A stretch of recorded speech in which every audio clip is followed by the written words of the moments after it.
We'll start with Jeff Zaribek of the Baltimore Sun, and then following Jeff, I'll just give the early order, okay? Dave Ginsburg, Jerry Sandusky, Jill Sorensen, Joe, and then Hollander.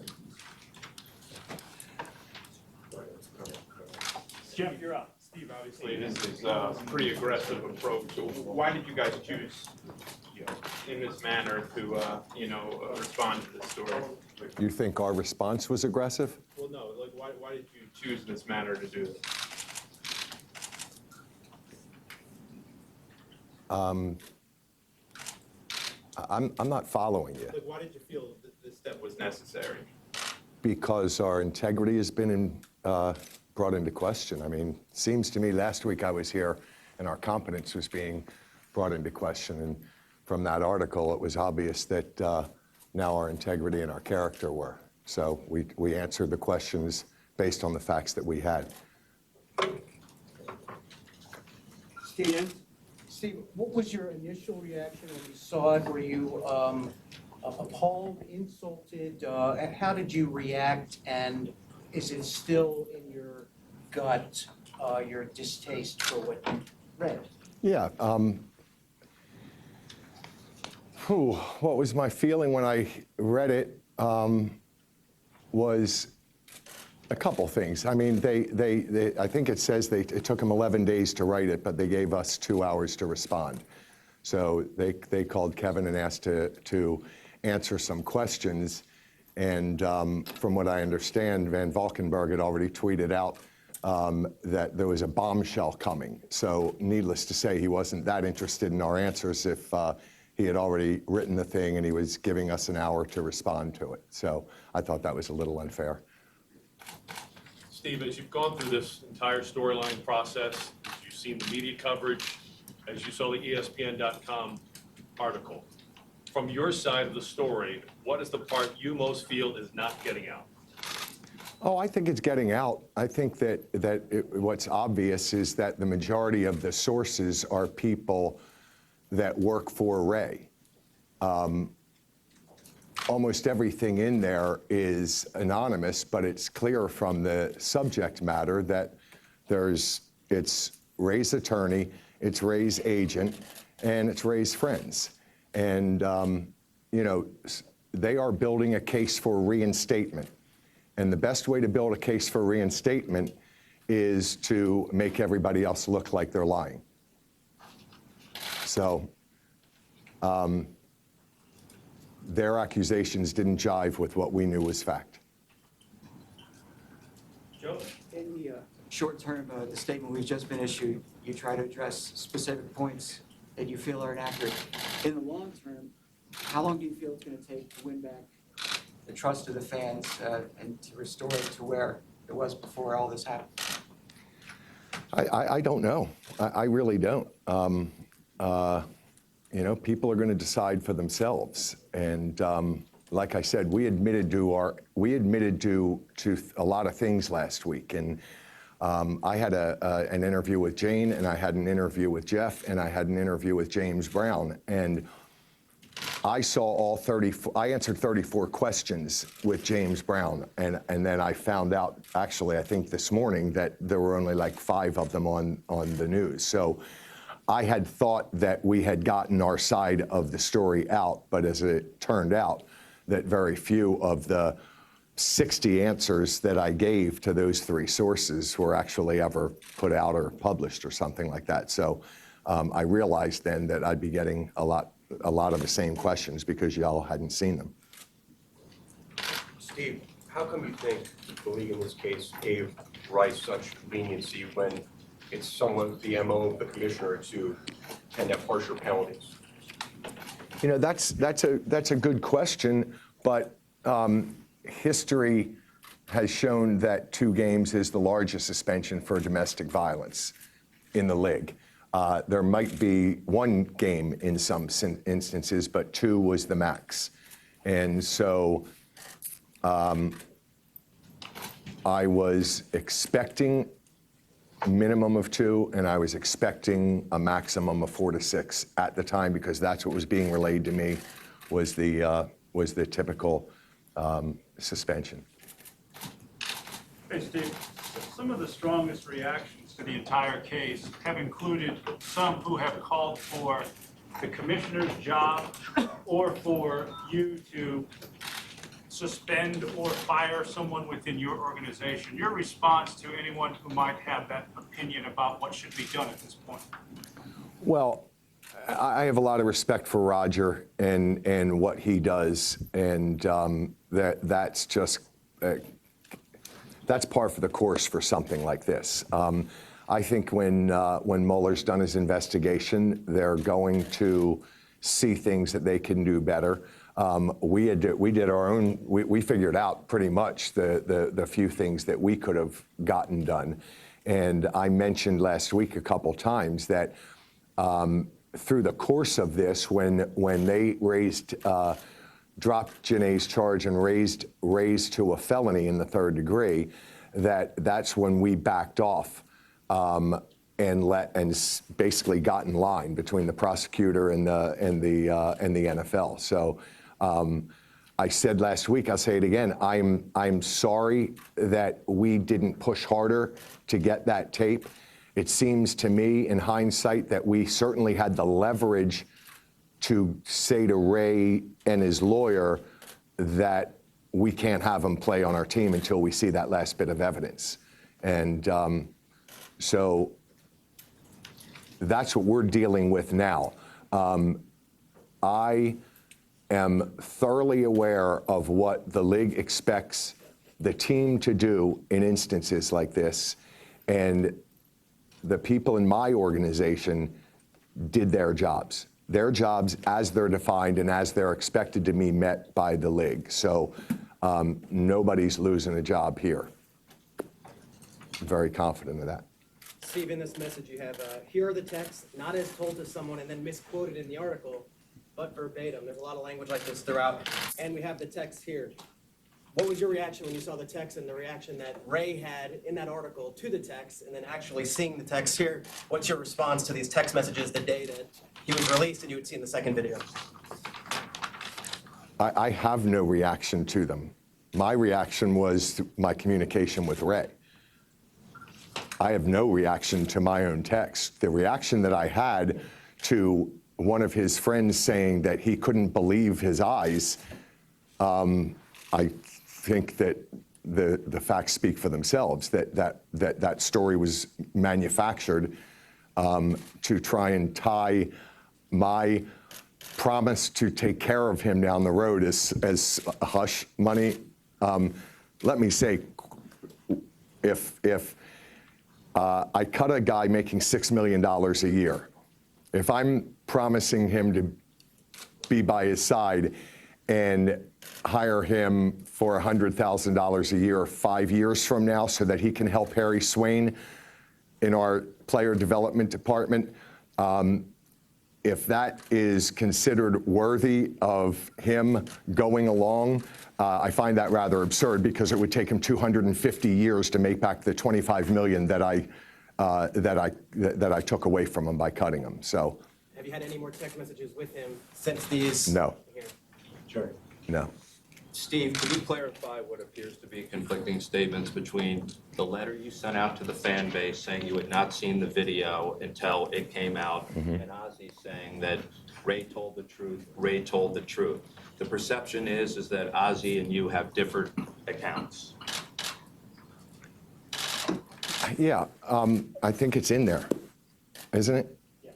It's in the document. Okay, a lot of people haven't had a chance to fully read that. We just received that right before the press Okay. conference. Jane? Steve, the ESPN article on Friday clearly paints a picture of an organization, your organization, that it tried to mislead, misdirect, deceive, and then poo-poo an allegation of domestic violence in dealing with the league to get Ray Rice a good deal. How do you respond to that picture that is presented in that article on Friday? Well, it's a bad picture, and that's why we responded with the facts that we know them to be. I'm not happy with it. Like I said, I said better late than never when we made the decision to cut Ray, and I stand by that.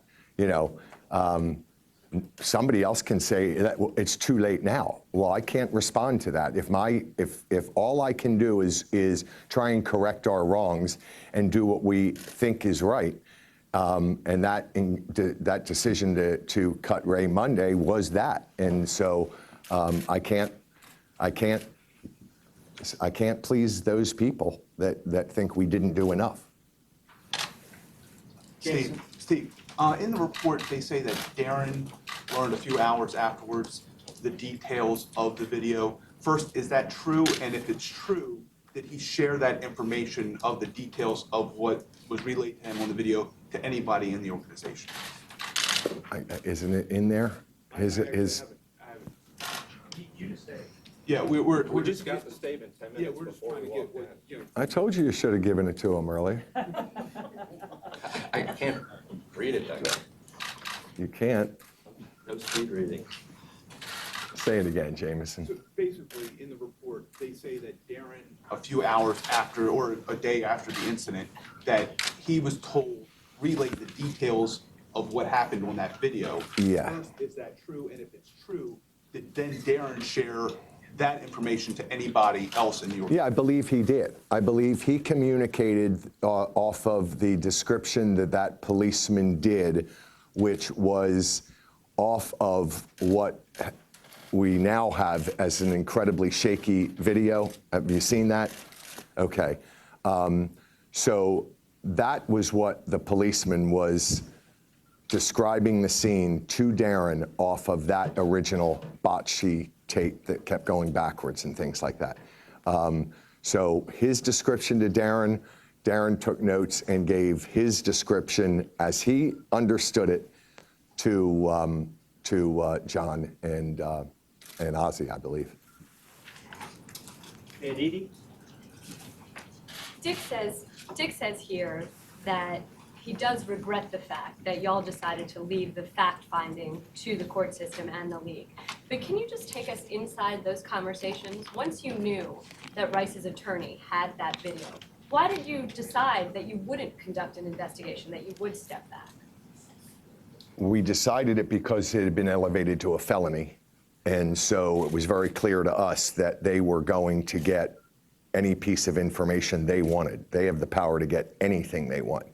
So we had already tried and were rebuffed when it came to that video, which was the only thing that we had asked for and the only thing that we had been turned down a few times. So I think it was a simple business decision to stand down when it was elevated to a felony. But now when you say they have the power to get anything, by they, do you mean the courts? The prosecutor, right? So I'm quite sure that when that prosecutor decided to drop Janae's misdemeanor and elevate Ray's to a felony, that they were going to be very aggressive in their pursuit of justice. But were you personally curious? Personally, inside? Were you No. I want to? No, I was not. No. Jill? What types of conversations were you able to have with the NFL regarding the investigation as far as you guys go ahead and do your investigation? And did they say to you, you guys can do your investigation too? Were there conversations like that? No, no, there weren't. They didn't tell us to do anything, and I think that Dick had called the league attorney maybe a couple times. So my point was, Dick, keep me informed, let me know. So if Dick heard anything, he called the league and said, is there any more information? One time I saw Roger at the NFL meetings and I said, where are we with this? And he said, nowhere until the police investigation is concluded. And so that's the extent of what I did at that time. I thought that was enough. At what I can't lead this, we can't lead an investigation and be stepping on the prosecutor's shoes and the NFL. Just, we can't do it.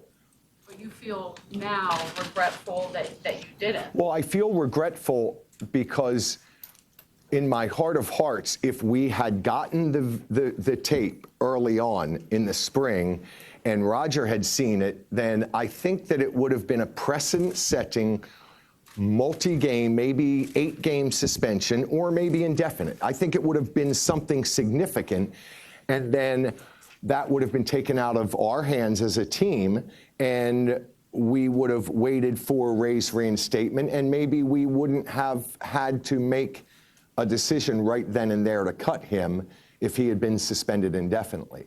But I believe that he would have a better chance of being forgiven 8 games or a whole year after that tape came out. If that tape came out in March or April, I think people would have been aghast. I think that it would have raised the ire of the people, and I think Roger would have responded accordingly. And I think it would have been a one-time shot, and I think it would have been significant, but Ray would have then been in the same position of, do we try and appeal it?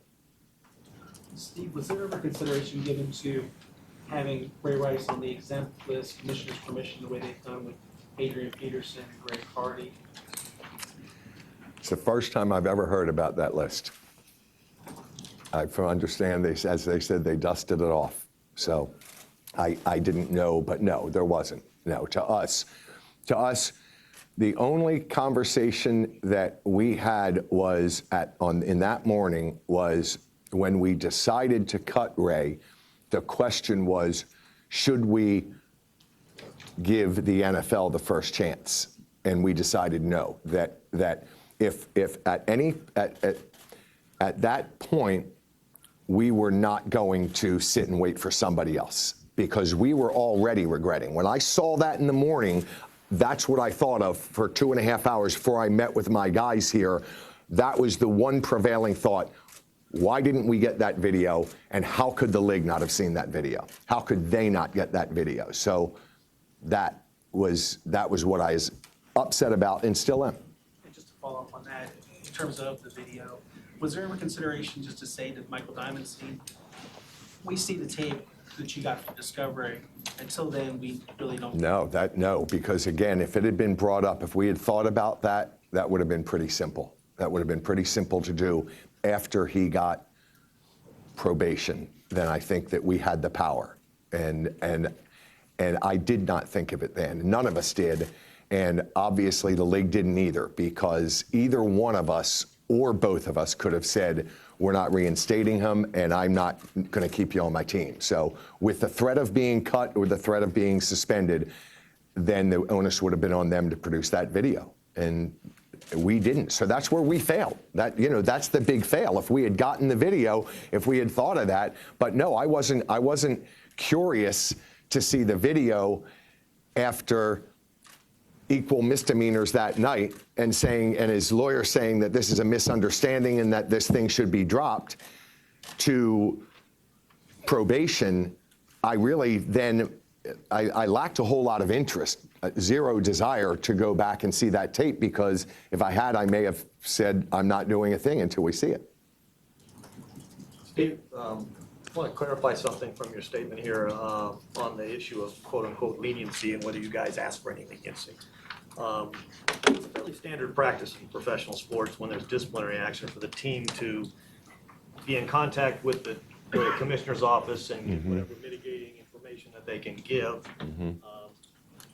The statement in the article says that 4 sources say Ravens executives, including yourself, Dick Cass, and Ozzie Newsome, urged Goodell to give Rice no more than 2-game suspension. You all unequivocally, the 3 of you unequivocally deny that in here. It does say Ravens executive, or your executives in general including. Are you saying that no one in the organization was in contact with the commissioner about the disciplinary action and offering any kind of mitigating circumstances? No, the only mitigating circumstance, Peter, is to write character references to him. And we did. We're one of many, many that sent them in. But honestly, no, because I don't think that the league would take too kindly to us badgering them and saying, come on, make it, I I didn't really care if it was going to be a precedent-setting 4 or 6 games. I would have begged Ray not to appeal it. I just would have said, it's not worth it. It's not worth looking like you're not satisfied with your punishment. So I expected 4 or 6 games, and I was as surprised as everybody else that it was 2. But again, for that article to make it sound like we're best buddies because we both like to golf, and so clearly I must have asked him to do me a favor in front of the whole world to see. Like, you would think that if I can get a favor out of Roger, it certainly isn't going to be something that's publicized nationally. So it was a standard 2 game, and I was prepared for a 4 or 6 game. To follow up really quickly, Yeah. was there any discussion at that time of you adding to it? No. No. Mike? Steve, how have Dick and Ozzie handled this situation? Because I know you talk to him pretty regularly. And what plans do you have in place, maybe if this situation happens again next year? Have you guys come up with a plan to cope? We got a lot of planning to do, Mike. Yeah, we've got a lot of planning to do. I can assure you that the flow of information between security and Dick and Ozzie and John and I will be a whole lot more detailed, documented, recorded if we need to. If a situation like this came up again, trust me, we're prepared. And if it happens again in a year from now, not only will we be more prepared, but I think it's pretty clear that the league is going to be handling it a whole lot differently. And how about Ozzie and Dick? How are they handling this? How are they what? How are they handling this whole situation? Because You know what, Mike? You know what? When your integrity is questioned, it's pretty humbling. So, like I said, last week it was our competence being questioned mostly, and now it's integrity. And did we lie? Did we twist things? Did we get, So I think they're handling it like men. I mean, they're handling it exactly the way I would expect them to handle it. I think that they are embarrassed about our shortcomings, and but I think they're angry being questioned on their character. Steve, hold on. Rick. Steve, you mentioned you were surprised that the league hadn't seen the tape. Has the past week made you question your own confidence in Roger Goodell and his leadership in the NFL? No, not really, not Roger. I think that what we're seeing is that the league never elevated domestic violence to the platform that it should have been on relative to some of these other offenses, bar fights and marijuana possessions and things like that.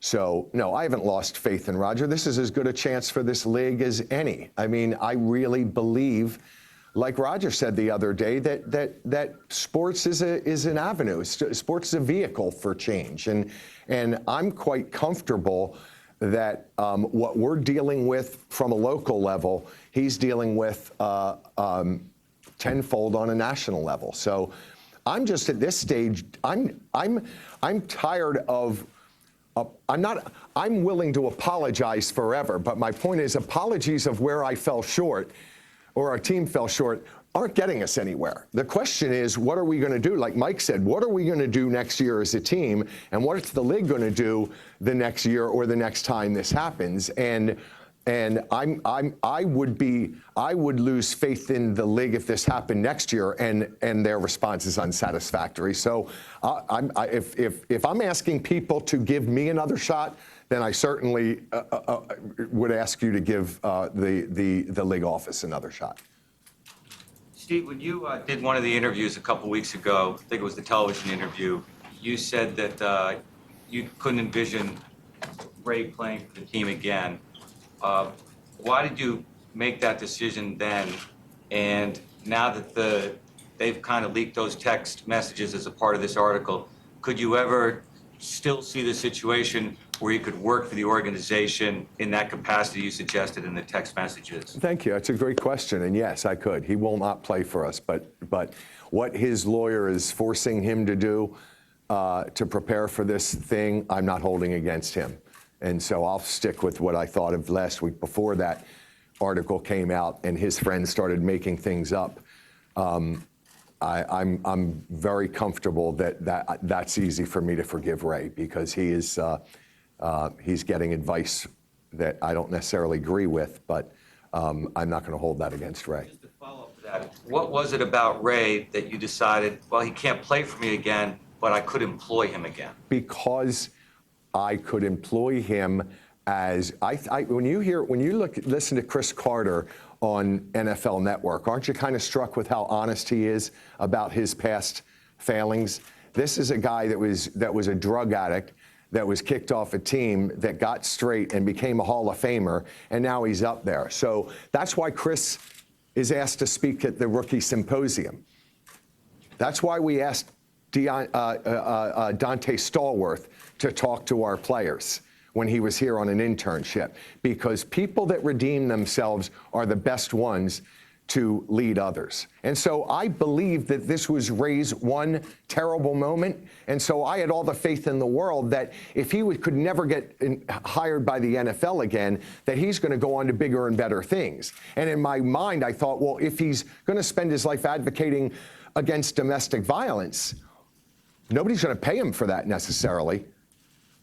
But I could hire him to work with Harry and help lead these people. And Harry doesn't have personal stories of redemption that Ray would have. And so I believe in my heart that Ray would be a great addition to us when it comes to trying to steer these guys from what they're saying, young men to grown men. It's like, you know, we're not starting with a fresh product. We're starting with 22-year-olds. I mean, they're grown men, you know, and so they're going to make mistakes. And I would hope that Ray would be a great asset to us down the road, or any other team, or any other organization. Julianne? I have two questions for you. Why did you feel like you needed to see the videotape and for there to be all this public, basically, furor over what happened in videotape in order to cut him from the team when the facts were already out there?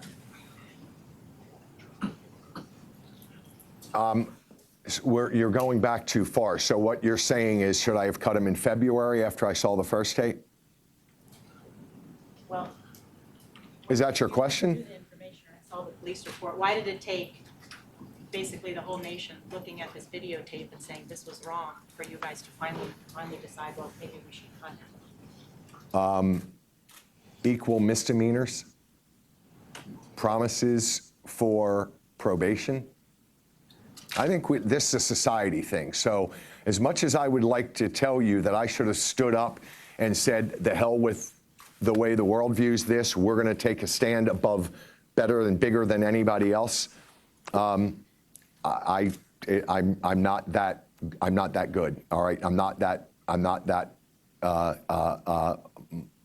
honorable, I guess, that I was not prepared to take the worst case punishment against somebody that I have incredibly loving feelings for. So, because I cared about him. Did you have two? Is that it? Yeah, I had a Julianne? follow-up. All right, Charles? Okay. Steve, would you describe this as the greatest crisis that you faced in your time leading the Ravens? And then how do you respond to, there was a suggestion on Forbes that you could ultimately be forced to sell the team because of the situation?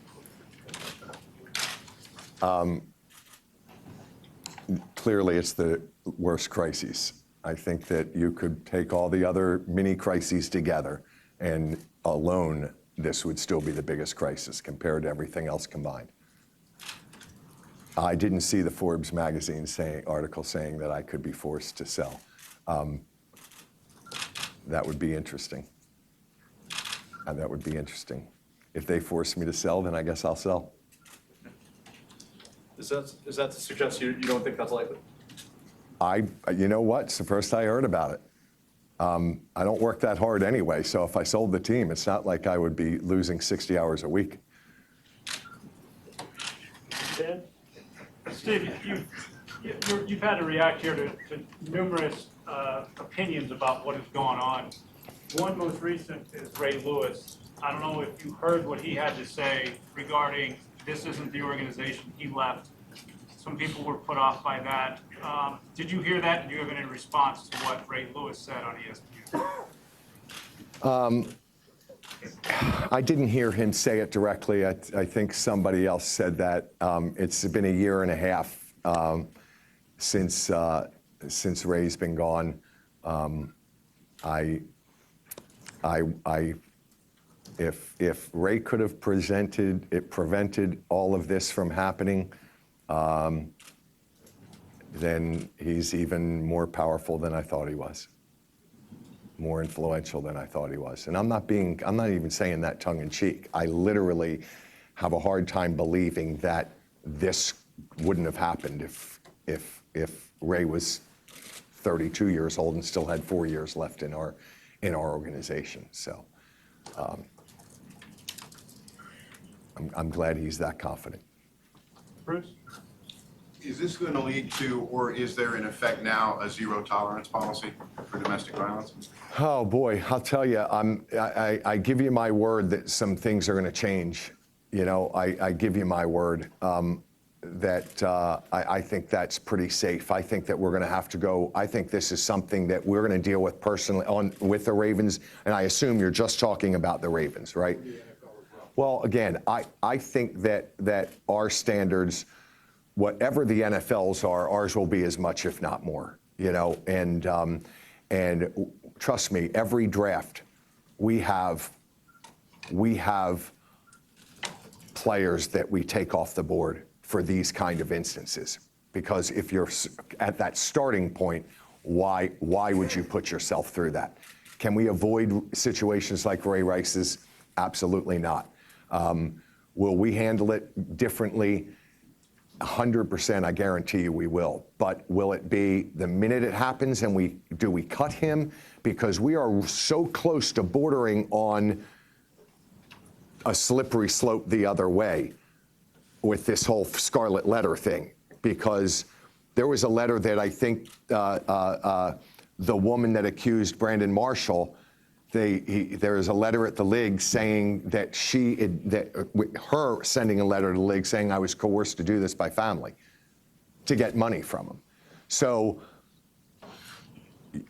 you can bet there are some opportunistic people out there that are going to look at this zero tolerance place we're getting to or going to get to, and they're going to say, boy, this is really, really going to be easy to threaten and get some money, because the minute I threaten him in season, he gets cut and suspended for 6 games, or like I said, as far as I'm concerned, it can be a year.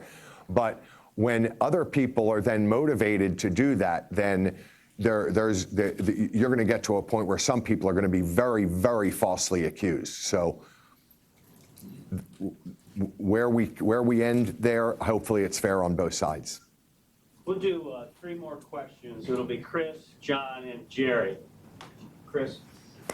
Steve, when you go back to February and everything we know about the decisions that were made along the way, it involved you, Pass, Ozzie Newsome, Coach Harbaugh, perhaps other people in the organization that we may not know about. Were there any women involved in any of these decisions from February through till now? No. And if there weren't, do you think there might be some going We don't have a female president or GM or coach. So to that extent, no.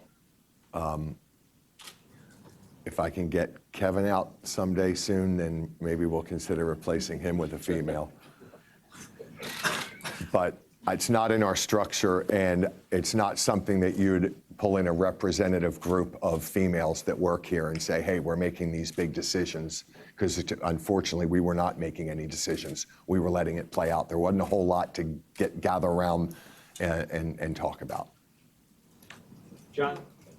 Speaking of Kevin, he said on Saturday this has been an organization of transparency. Why did it take your hand being forced to put out all these details? The what? Why did it take your hand being forced by the ESPN report to put out all these details that might have explained some of the actions? What actions are you explaining? I'm only, the things in the report are refuting what ESPN wrote. What, you think I should have just come out with those things just in case somebody accuses us? For instance, what Darren saw in the chain of events that he passed along, things like that.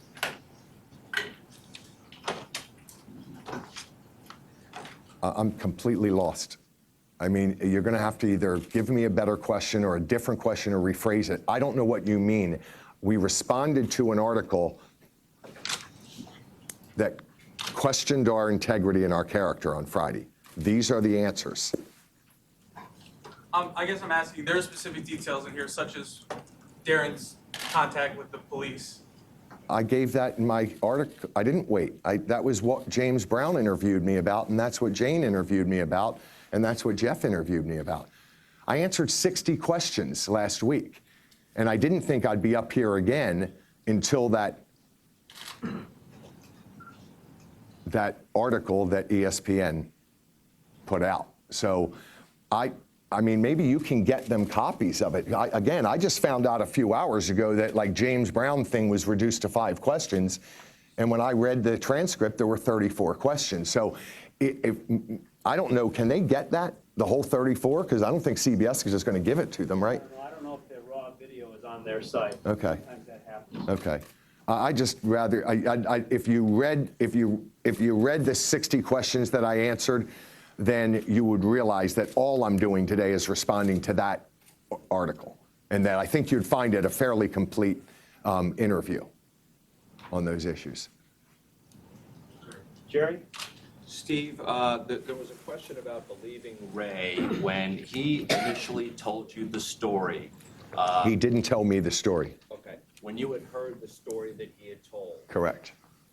He was apparently under the influence that night of alcohol. Correct. So how believable was he after getting his account, knowing that he was under the influence? Shouldn't that be a consideration maybe in taking his account? It was the only account we had. I mean, it was the only account we had, so we took it. You know, I don't know. You take into account meaning what? Well, what Ray told you was what he believed occurred that night. Correct. As he was under the influence of alcohol. Right, and then a few days later, Darren had it described to him from a policeman watching that fuzzy bouncing tape. So Ray's description of it was somewhat accurate with that, with then what was described to Darren. Okay. You can ask it again. Well, I'm just I don't want, trying to clarify whether or not you felt like you were misled because of that. because he was under the influence. It's very possible that Ray's explanation was not accurate because he was drunk or because he was embarrassed or because he was humiliated.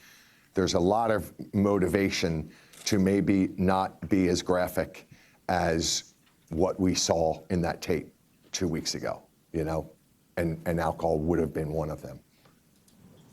I'm not all right. If you want to ask a few more questions, I'm fine. I mean, are you good? All right, Stan? We'll go Stan, Aditi, Peter. Steve, I'm wondering if the organization gets what some people are upset about. I read your letter to the stakeholders because I am one of them. And I read there were 2,200 comments afterwards. Most of them seem to be upset that you released Ray that quickly after seeing the video. Are you worried that you can't win on one side and yet you can't win on the other? Yeah, we knew that. Yes, I have heard opinions, Stan, that are not just one or the other. It's like a wheel. I mean, there's 20 different positions that people are taking. It's crazy. And every time I read one, I'm like, well, then they would have been happier by not releasing them, or getting the league to suspend him, but then not cut him. So, there's a couple different iterations that you can go through and say that a lot of people have their own opinions about how this all should have went down. But we just had to do what we thought that we all agreed was the right thing to do that Monday morning. And my only follow-up to that is, are you confident you're responding to the right side of the argument now? Yes. It was the lesser of two evils. There was no doubt in my mind that I knew we'd be criticized regardless. But criticized for not cutting him, to me, was something that the 5 men in that room couldn't live with. This we could. And we could rise up and we could then at least be on the side of the victim. And it's not just Janae. The victim is, we're not going to put up with this. We're going to elevate this way past any other problem in the NFL. Any of these other things that possibly get people suspended, this is going to be the scarlet letter one. This is going to be the one. And I think you're going to see that. I think those are the positive changes that are going to help our league and our team earn back some respect and be leaders in that fight. And hopefully it'll free up some police and some prosecutors to say the public is demanding that we treat this differently. The public is demanding more. So. You've repeatedly talked about how much you love Ray Rice. Is this a personal struggle to reconcile that video with the Ray Rice you love? And now do you look at all of your players differently? Will you look at all of your players differently now? No, I won't. No, because no, I can't. I'm 54 years old. No, I can't just change on a dime and say, now I'm going to look at you all. And I told them before they left in July, after the mini camp, I spoke to the team and I said, it is healthy to be paranoid. Every minute you're out, when you're getting showered, when you're getting dressed, be paranoid. Say to yourself, tonight's the night that somebody is going to put me in a bad situation, or I'm going to put myself in. When you walk into a bar or a restaurant or a nightclub, I want you to look around. Pick out a stranger and go, that's the guy that's going to pick a fight with me tonight. It's not him, but if you're thinking that, you're going to be a lot closer to the man that you want to be by the time you walk out of there. So it's really healthy to be paranoid when you're out and about. And so I want them to be paranoid, but I'm not going to be paranoid of them. I'm not going to look at my guys and go, I wonder which one's the next one that's going to disappoint us. That wouldn't, I might as well get out of the business if I'm going to look at them all as future trouble. Peter? Steve, you're saying there's several inaccuracies in the ESPN article, and then they only gave you 2 hours to respond on Friday. This article made the rounds all over the weekend. ESPN is a broadcast partner.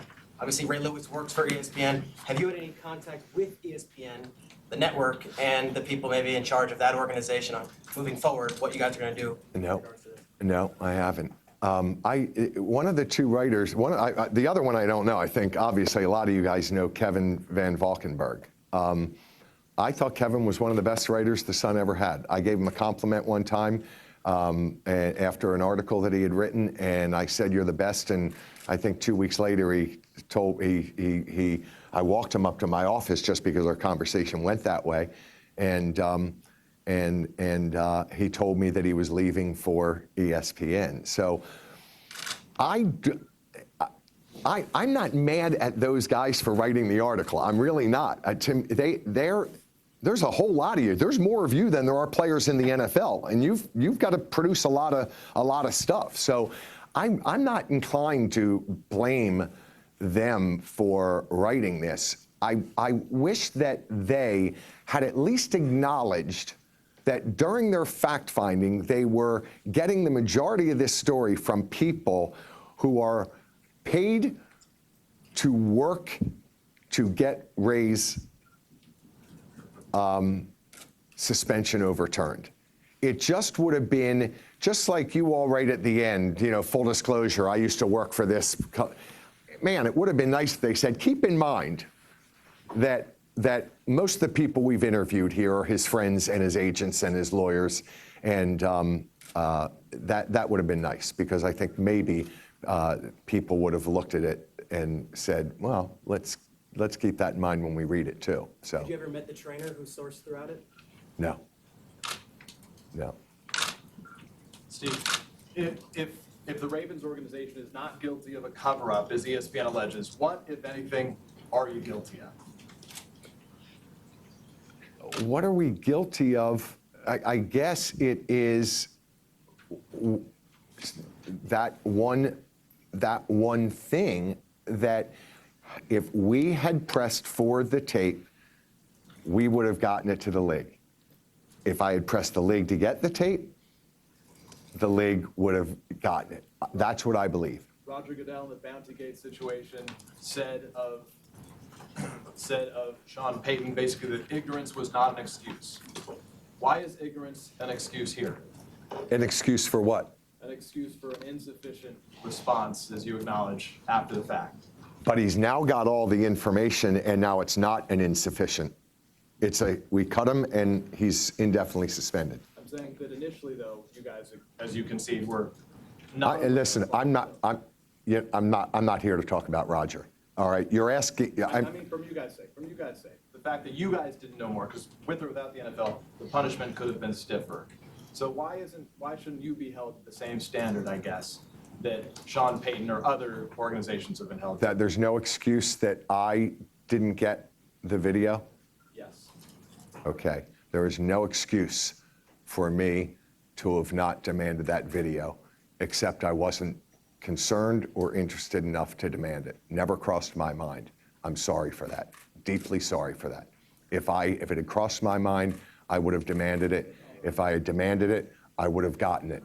And if I had gotten it, I would have forwarded it to the NFL, and it would have turned into an unprecedented suspension for Ray.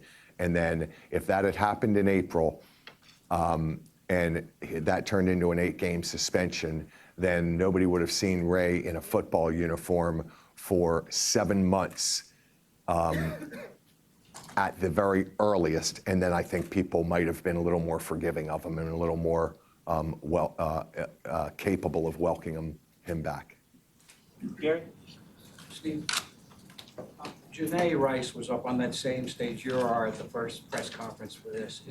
Does the team plan to, or is there any way you could reach out personally to her to both apologize or to somehow explain things further to her personally? Do you know what? Probably not in my best interest right now to do that. I mean, I've communicated in my interviews last week that she's still the one that's suffering the most. She's still the one that's still suffering the most, because now she has an unemployed husband, and this thing is being replayed over and over in the press. So I think that there will be a time when I can meet with Ray, and a time when I can meet with Janae. And I think that they're going to be two very successful members of our community in the years to come. I really believe that.